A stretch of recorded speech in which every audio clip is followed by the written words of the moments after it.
Pastaruoju metu gaunu dažnai klausimų. Gal galite pažiūrėti, kur mano vyras?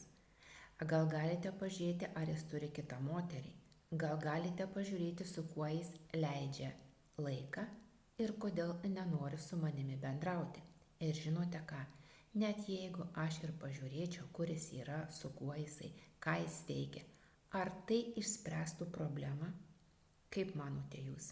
Moteris sužinojusi, kurios vyras, kas įvyktų? Įvyktų eilinis skandalas. Ir viskas, niekas nepasikeistų.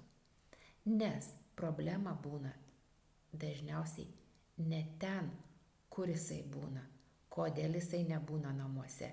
Tikroji problema dažniausiai nėra kita moteris, telefonas, garažas, draugai ar žvejyba.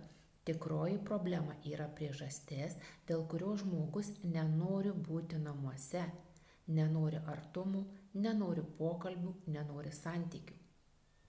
Ir sužinojimas, kur jis yra, suteiks jums tik informaciją, o supratimas suteikia galimybę kažką keisti jūsų santykiuose.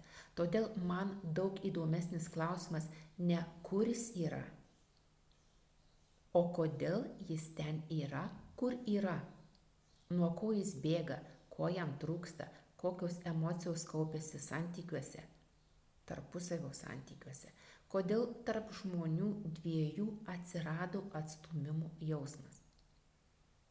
Kartais žmogus bėga pas kitą žmogų, kartais bėga į savo mylimą hobį, kartais bėga į darbą, kartais bėga į telefoną, kompiuterį ar socialinius tinklus.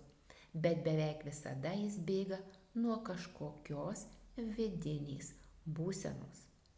Todėl, kai gaunu tokius klausimus, man įdomiau neieškoti kaltininkų, o ieškoti priežasčių, kodėl taip yra, kur tas vyras ir ką jis veikia.